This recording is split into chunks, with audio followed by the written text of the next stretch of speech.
गालीबाज TI की दादागिरी, वर्दी भी हमदर्दी भी। वैसे तो यह स्लोगन अक्सर थाने में देखने को मिलता है। सूबे के सीएम और गृह मंत्री प्रयास करते हैं कि आम जनता के साथ बड़ी ही नरमी के साथ पेश आए, लेकिन यह अशोकनगर के चंदेरी में जुमले साबित हो रहे हैं। ताजा मामला एक बार फिर सामने आया जब चंदेरी विकासखंड के हिरावल गांव में अवैध रूप से चल रही विद्युत मीटरों को जब्त करने पहुंचे बिजली विभाग के कर्मचारियों पर ग्रामीणों ने लाठी और पत्थर से हमला कर दिया। ग्रामीणों के इस हमले में 3 कर्मचारियों को चोटें आई हैं।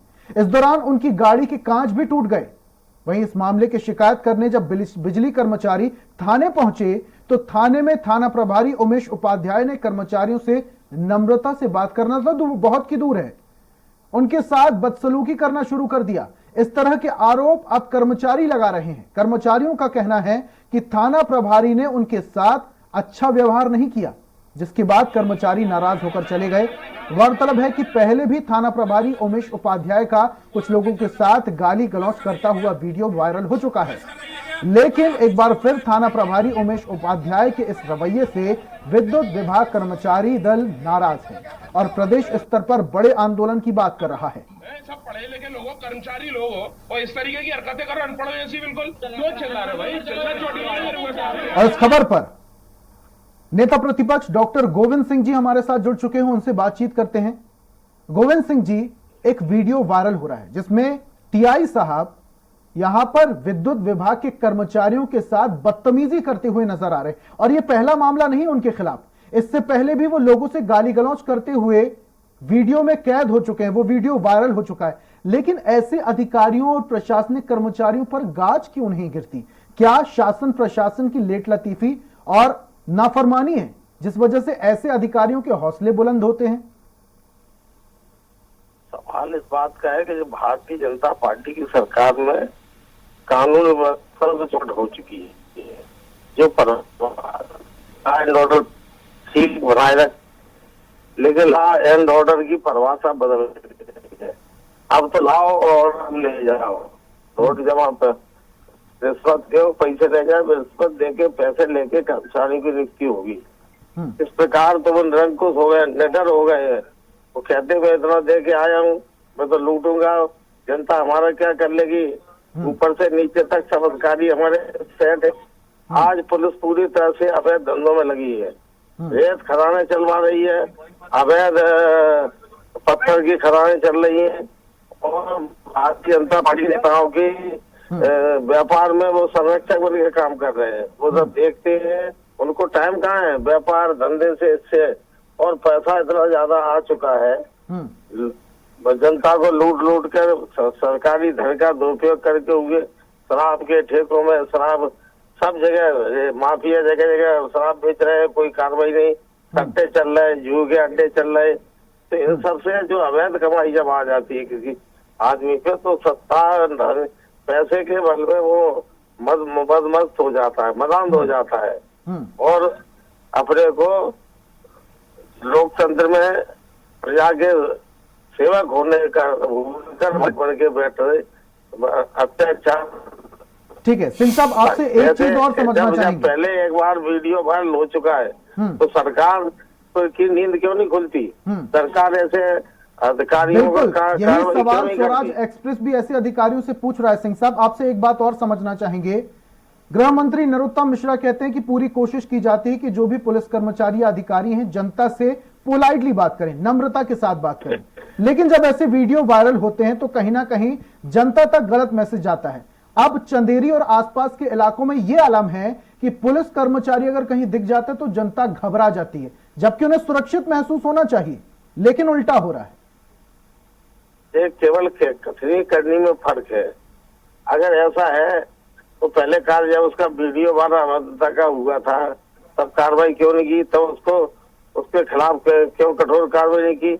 और अभी जब यह घटना जो सामने दूसरी आ गई है तो तत्काल इसको निलंबित करना चाहिए और उसको निलंबित करके ऐसे थाना प्रभारी को विभागीय जांच करके इसको डिसमिस करना चाहिए। ऐसे लोग जनता के भक्से बन के काम करें, रक्षा के नाम पर लूटने का काम करें, तो ऐसे लोगों को इस पुलिस डिपार्टमेंट में रहने का अधिकार नहीं है।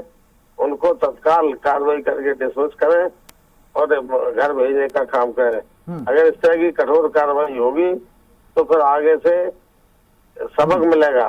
सरकारी अधिकारी कर्मचारी आम जनता से कैसे व्यवहार किया जाए ये उनको समझ में आ जाएगा। ठीक है, बहुत बहुत शुक्रिया सिंह साहब हमारे साथ जुड़ने के लिए।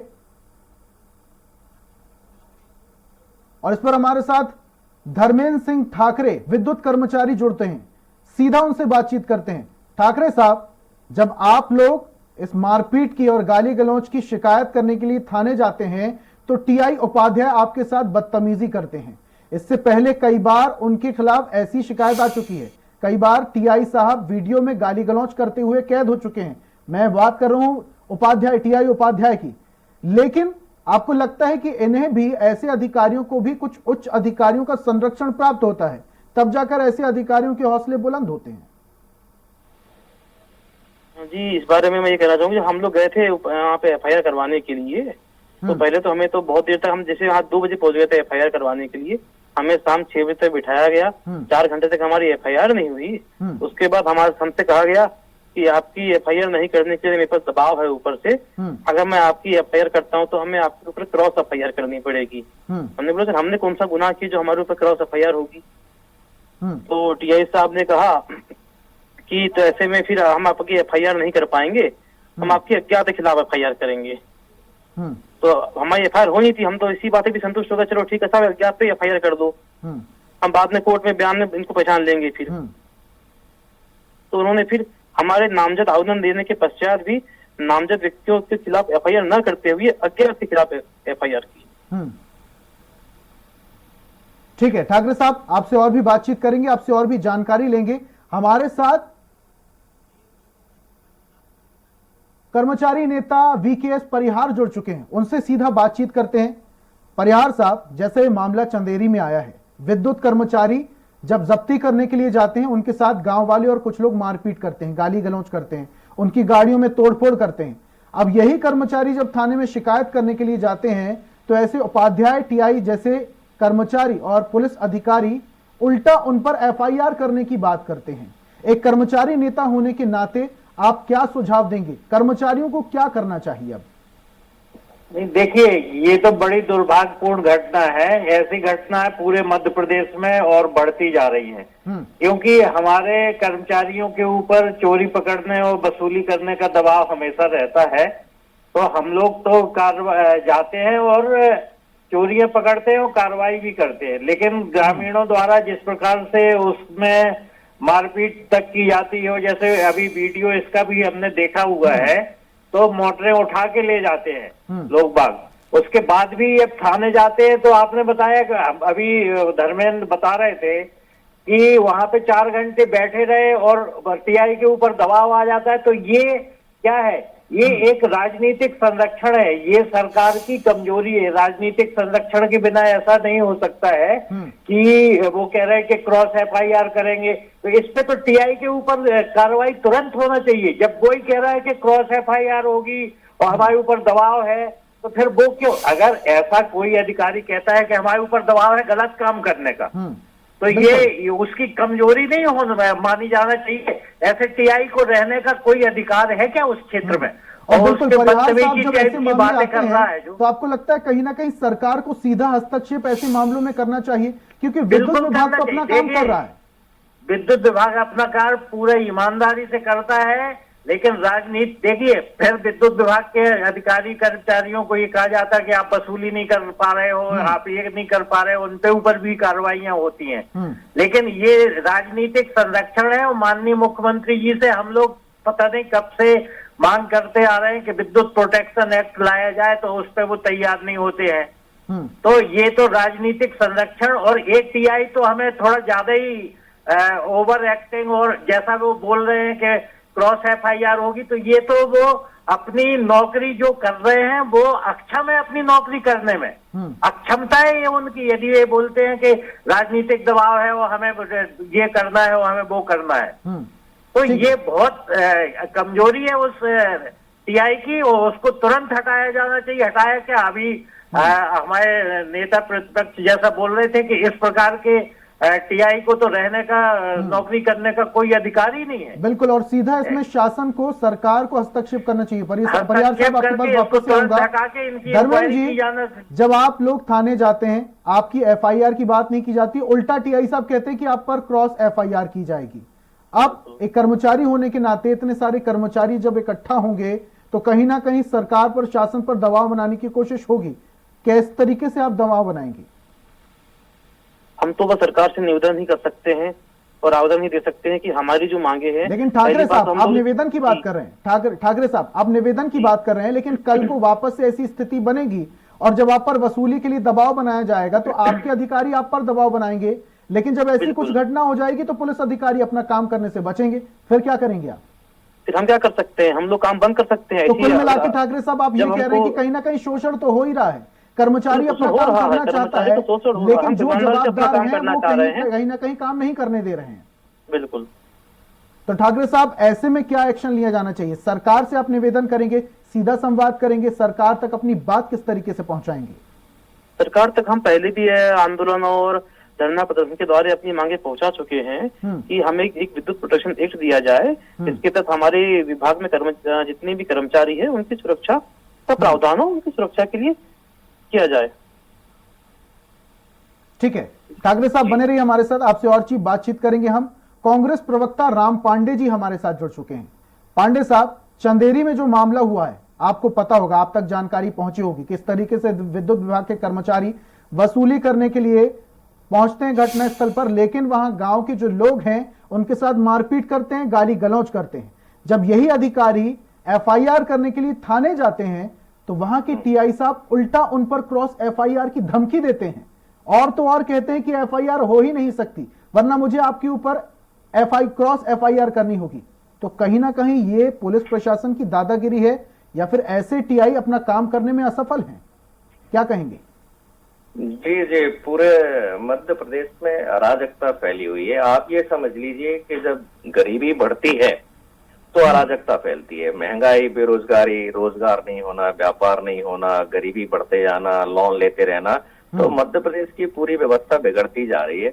अब बिजली इतनी महंगी हो चुकी है कि कई गरीब परिवार ऐसे होते हैं कि वो बिजली देने में असमर्थ होते हैं, बिजली के बिल उल्टे सीधे आते हैं, 10,000, 20,000, 50,000, और गरीबों से वसूली की जाती है। ऊर्जा मंत्री के परिवार पर 1.5 करोड़ रुपए का बिजली का बिल है। 2-4 साल से मीडिया उठा रहा है कि ऊर्जा मंत्री के परिवार, उनके जो बिजनेस चल रहे हैं, क्रैशर चल रहे हैं, उनसे 1.5 करोड़ रुपए क्यों नहीं वसूला जा रहा है? गरीबों से आप वसूल रहे हैं। अभी सागर की घटना है, बिजली कर्मचारी वसूली करने के लिए गए थे तो बेचारी वृद्ध महिला नहा रही थी तो उसके घर का पलंग उठा के ले गए। गांव में किसानों की भैंसें ले जा रहे हैं, और ये बेचारे कर्मचारियों की मजबूरी है, क्योंकि ऊपर से ऑर्डर है, कर्मचारियों की कोई गलती नहीं है। ऊपर से ऑर्डर आ रहा है तो कर्मचारियों को करना पड़ रहा है। भाई आप बिजली बिल सही दीजिए, बिजली को सस्ती कीजिए। हर आदमी बिजली बिल जमा करने के लिए तैयार है। और जब वो थाने में गए तो इस थाने का वीडियो आ गया है, घटना आ गई है। मध्य प्रदेश के हर थाने का यही हाल है कि जो फरियादी होता है, आपकी जानकारी के लिए मैं बताना चाहूंगा, पांडे साहब आपकी जानकारी के लिए मैं बताना चाहूंगा, जो टीआई उपाध्याय जी हैं, इनके साथ जब एफआईआर की बात की जाती है तो इनका यह कहना रहता है कि इनके पास ऊपर से दबाव है, इस वजह से एफआईआर नहीं कर सकते। तो आपको लगता है कि ऐसे अधिकारियों को कहीं ना कहीं कोई राजनीतिक संरक्षण प्राप्त है? बिना राजनीतिक संरक्षण के इस तरीके का कृत्य कोई भी अधिकारी नहीं कर सकता। देखिए, जो कहता है ऊपर का दबाव है, इसका मतलब वो भ्रष्ट है, क्योंकि जो ईमानदार है उसके ऊपर मुख्यमंत्री का भी दबाव नहीं होता है। दबाव की बात यदि कोई कर रहा है तो सीधा सीधा वो भ्रष्ट है। बिल्कुल, ऐसे अधिकारी को तुरंत बर्खास्त कर देना चाहिए। भाई बिजली कर्मचारी अपनी कंप्लेंट लेके गए हैं, फरियादी हैं, आप उनकी बात सुनिए, आप उनकी कंप्लेन नोट कीजिए। तो इसमें बिजली कर्मचारी, जनता की कोई गलती नहीं है। और ये जो आप चंदेरी का जो मामला है, ये जो थानेदार साहब हैं, ये पहले भी जनता का अपमान कर चुके हैं और लगातार गालियां देते हैं, बड़ी बेइज्जती करते हैं, हर फरियादी की ये बेइज्जती करते हैं। ये पहला बार नहीं हुआ है, ये कई बार करते हैं। और मध्य प्रदेश, बिल्कुल पांडे साहब बिल्कुल सही कह रहे हैं। और मैं अगर टीआई उपाध्याय की बात करूं तो इससे पहले भी इनका वीडियो वायरल हो चुका है, जहां पर लोगों से गाली गलौज करते हुए वीडियो में कैद हो चुके, लेकिन उसके बावजूद इन पर कोई गाज नहीं गिरी और कोई एक्शन नहीं हुआ। बहुत बहुत शुक्रिया पांडे साहब हमारे साथ जुड़ने के लिए। कर्मचारी नेता परिहार जी हमारे साथ जुड़े हुए हैं। परिहार साहब, जैसा कि कांग्रेस नेता राम पांडे जी बोल रहे थे कि तमाम थाने के जो अधिकारी हैं वो लगभग भ्रष्ट हैं, और उनका यह भी कहना है कि जो भी अधिकारी बोलता है कि ऊपर से दबाव है, यानी वो भ्रष्ट है, क्योंकि कोई भी ईमानदार अधिकारी के ऊपर मुख्यमंत्री का भी दबाव नहीं हो सकता।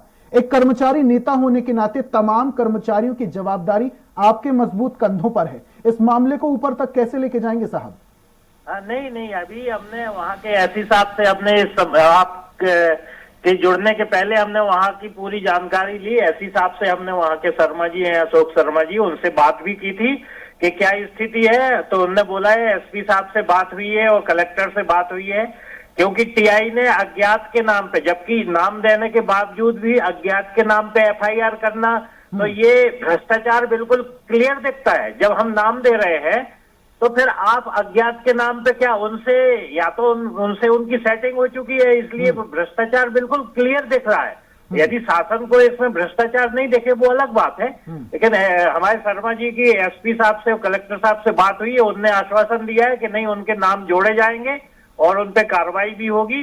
अगर कार्रवाई नहीं होती है तो हमने उनको बोला हुआ है, अपने शर्मा जी को, और वहां के लोगों से और भी बात हुई है। तो इसमें हम इसको ऊपर तक ले जाएंगे। माननीय मुख्यमंत्री जी से भी आपके चैनल के माध्यम से हम कहना चाहेंगे कि इस प्रकार की जो पुलिस व्यवस्था है इसको सुधारा जाए, और इस प्रकार की जो टीआई है जो आज इस प्रकार का बिहेव करते हैं, इनको तो तुरंत बर्खास्त किया जाना चाहिए। ठीक है, धर्मेंद्र ठाकरे भी हमारे साथ जुड़े हुए हैं। ठाकरे साहब, जैसे कि कर्मचारी नेता परिहार साहब कह रहे हैं तमाम उच्च अधिकारियों से बातचीत हो रही है और वो कह रहे हैं कि एक्शन लिया जाएगा, लेकिन ठाकरे साहब, हर बार ये देखा गया है कि मामले में एक्शन की बात की जाती है, लेकिन जैसे ही वक्त थोड़ा सा बीतता है पूरा मामला ठंडे बस्ती में चला जाता है।